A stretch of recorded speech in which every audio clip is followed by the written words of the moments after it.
Want to boost your commissions and sharpen your skills?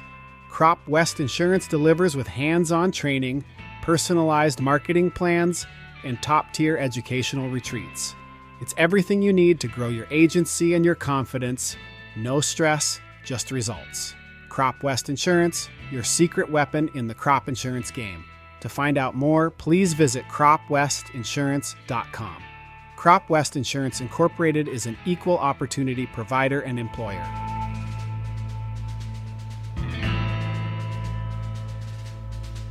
Hey there, and welcome to the Crop Insurance Podcast. I'm your host, Mike Rydell, a third-generation crop insurance agent, and I'm here to help you navigate the ins and outs of crop insurance.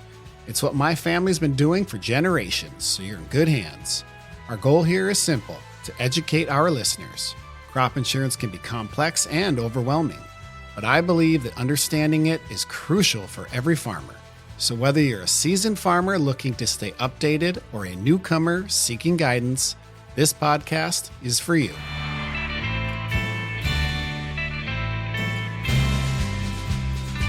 In today's episode, we're taking you straight to the Montana Grain Growers Convention. We sat down with two incredible farmers to hear their stories. From their biggest challenges to the role crop insurance plays in their operations, they shared insights, advice, and even a few surprises. Don't miss this special episode filled with wisdom straight from the field.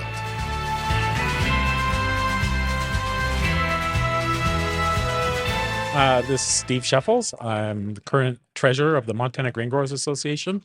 I farm just northeast of Great Falls. We have about, 4,500 acres in crop any given year, 3/4 wheat, 20% barley, and a field of peas the last couple of years.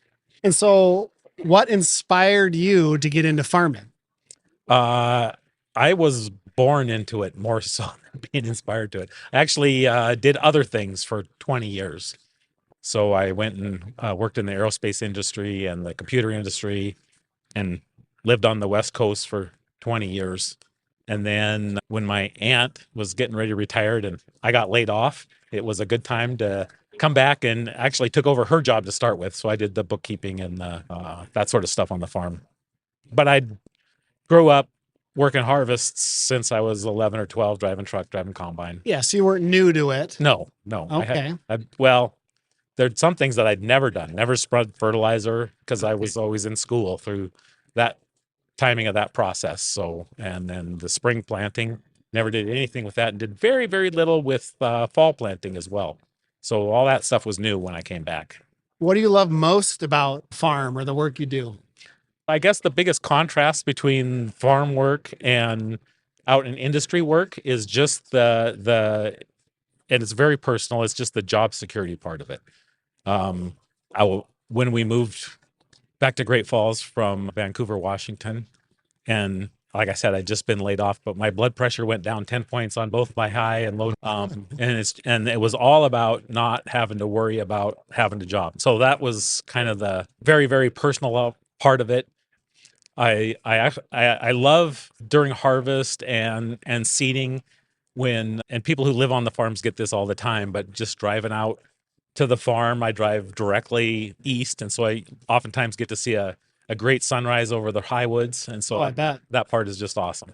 What's been the most challenging season that you think you've had as a farmer, and how did you overcome it? Oh, I'm sure you've had a few. Well, so I came back to the farm in 2007. And at the time I looked at the financials for the farm, and over the previous 20 plus years, the farm paid my aunts and uncles a salary. Okay. But beyond that, the farm did not make money on average. It actually made money 2 years out of 10 over the previous 30 or 40 years. And there were usually pretty good years when they did make money, but they usually did not make money. And because of better support for farm prices and better crop insurance, and for a lot of reasons, we've pretty much made money every year since I've been back. So we haven't had any real terrible years. We haven't had a huge hailstorm that's wiped out the whole crops. We've had some hailstorms that have wiped out fields, but we're big enough where we can absorb some of that with crop insurance. So it sounds like crop insurance has done its job when it's needed to.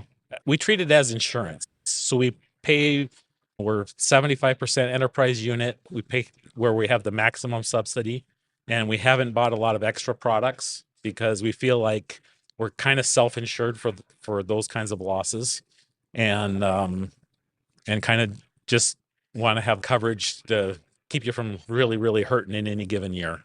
So you've been in farming. You're talking about what it takes to get by and make money. And you came to farming from outside the industry. I mean, you were new to farming, Right.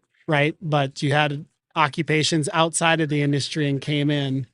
What advice would you give to a farmer, be it young or old, that wants to get into farming? Boy, oh boy. Have a family that gives you a savings account so that it makes it so you don't have to lose any sleep at night. So, I mean, it's absolutely huge. They've set ourselves up for success, so we can live through a few bad years and not worry about things.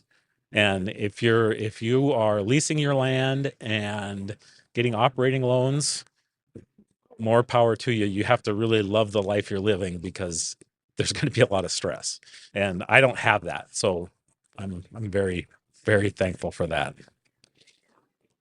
When it comes to growing crops, because you're primarily wheat and barley, Primarily, yep. if you could grow any crop anywhere, what would you grow? I don't know that I would do anything different. I really like wheat and the fact that the primary end product for our wheat, hard red winter wheat, is bread. And I like bread. And most people like bread. And it's just very, very satisfying after having work on satellites and airplanes and missiles and computers and computer printers. It's very satisfying to produce something that people actually need to live and use every day.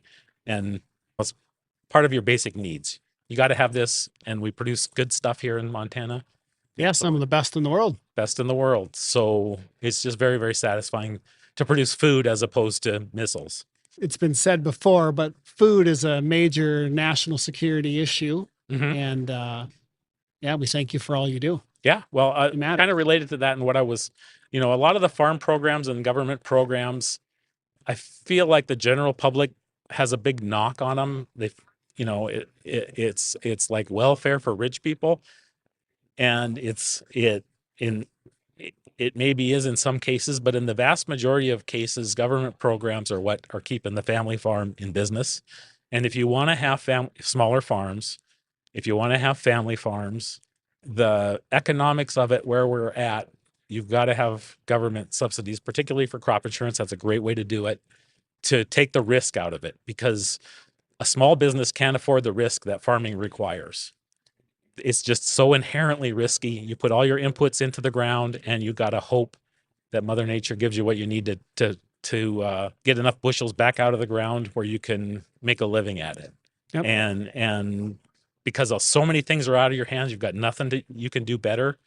Sometimes you just, that storm comes through and wipes you out, and you're done. And I'm not aware of any other business like that, where you put all your money up front and then you get to flip a coin as to whether or not you get money at the end of it. And there's you can do a lot of things wrong, but you have to do everything right to get there. And then bottom line, the government's got to be involved if you want to have smaller family farms. And I am a real advocate for that, because on the environmental side, I kind of feel like sometimes I get the impression from the environmentalists that they feel like farmers are abusing the land and not doing their best. But family farms, when we make a decision, the first thing we think about, it's not the second thing or the third thing. The first thing we think about is how this is going to affect our kids. And that's the decision that you want to have made for the land.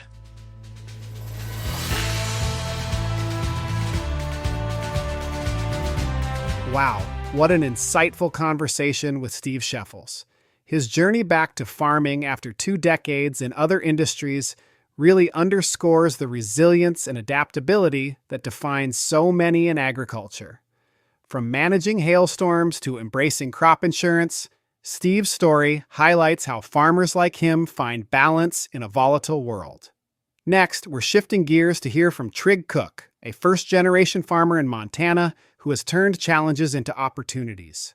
From navigating the complexities of multiple landlords to tackling a severe drought head-on, Trig's story is one of determination, resourcefulness, and a passion for educating others about agriculture.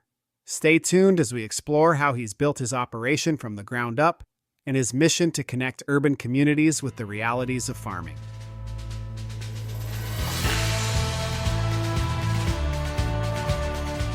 Yeah, so my name's Trig Cook, producer in Flathead County here in Kalispell, Montana. I actually started a farm, so I'm a first generation farmer.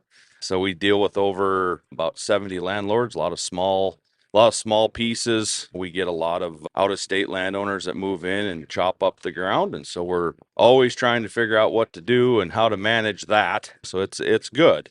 And then I also was able to buy my uncle's farm this year in north central Montana, north of Chester, Montana, and Liberty County. So we got a dryland farm up there, me and my wife, and yeah, just looking forward to new adventures up there and doing. I just love ag, and it's just a good time to be in ag, and just love it. So what inspired you to get into farming? I guess the biggest thing that inspired me is, and I imagine we all probably do it, it doesn't matter the industry, but my dad was a farmer. And so I can remember as a kid, he'd be coming by in the cultivator or something and standing out on the front porch and waving, and man, I can't wait to go ride in the tractor with dad. So that's where it probably started for me, is the inspiration to be a farmer. And I like to hunt and do that. So kind of took me down a different path for a while. But as I was going through high school and college, I worked on my uncle's farm. I helped him do his cattle thing out there and worked for the experiment station in Havre feeding cows. And then, so I've always had a passion, a background for ag. I just never thought it possible that you could have your own farm, that if it wasn't going to be passed down, for me to be able to do this was, it's just something that I shouldn't say everybody, but most people say it's impossible. So I say, not at all. It's kind of like hold my beer. That's awesome.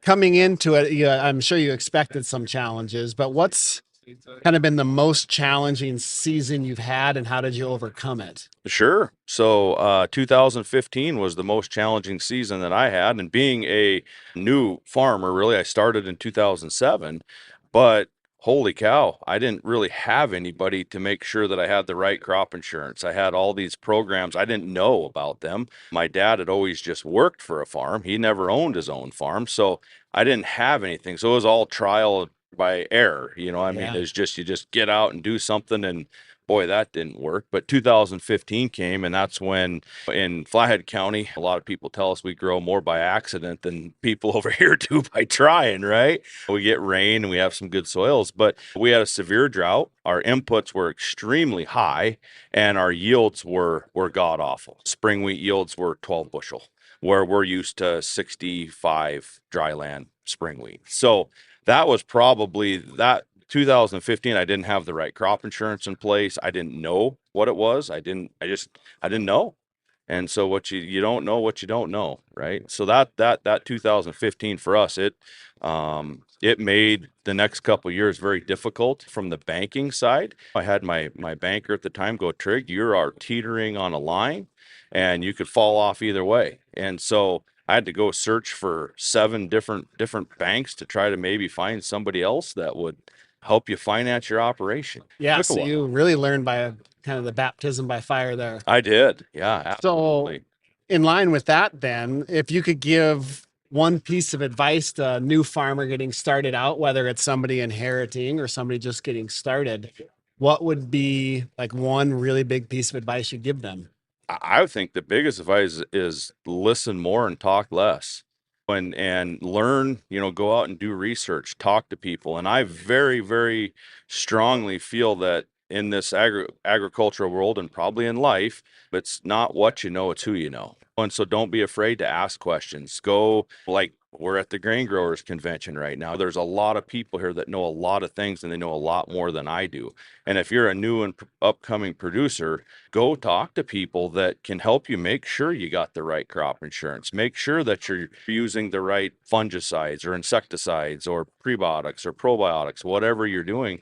Utilize your peers. That's we so as farmers, we get very independent and we just want to go to work, right? And as long as we're planting grain, we'll be fine. We'll be fine. Well, it's fine until it's not. Yeah, and I know I've benefited tremendously with my time with Grain Growers Association, and events like this, I imagine, are hugely useful to go out and ask questions and listen to people. Absolutely. Yep. This is, and then just speakers too. I mean, I always feel like you come to a convention like this, and it doesn't have to be Montana Grain Growers. It can be Commodity Classic. It could be, stock growers. It doesn't matter. There's all kinds of them, but you always need to bring back something to your farm, whether you have a partner or family members or you're a sole proprietor. There's always something to learn. And so learn it and bring it back and implement it on your operation, and learn from other people's successes and learn from their failures. There's no reason why we all got to make the same mistakes. I'm going to learn from your mistakes, so I don't make them. Absolutely. And so we've talked a lot about the business side of it. Yeah. So what's your favorite thing about farming? What gets you out of bed and gets you excited looking for the future? Yeah, agriculture's got a lot of great things, but I think just being caretakers of the land, I really enjoy that. Where I live in Flathead County, I get to deal with a lot of, let's just call it urbanized people that we deal with. They move in, they don't understand ag. So when I can go out there and show them, and they have questions like, hey, what's this? What are you growing? That's what I enjoy the most out of it. It's growing the crop. It's figuring out how to manage weeds, and then educating those people on, hey, look, our food that we grow is safe. There's a lot of bad publicity out there, right, around ag. Mhm. And you just got to start by teaching. And I feel that for me, that's what gets me up in the morning. It's like, who can I help today better understand agricultural and the practices that we go through, and how to grow good, sustainable, high quality food that we can all eat and enjoy and share. And a lot of people just don't know. Yeah. Once again, they don't know what they don't know. So, Anything you want to add or anything? no, I just like to thank for the opportunity, and there's a lot of things in agriculture. There's a lot of misconceptions out there, and we just gotta learn as we go, learn as we grow. I guess that's the best thing. Just always be willing to learn something, and I think you can never fail if you're always constantly learning and implementing those things that you learn. So.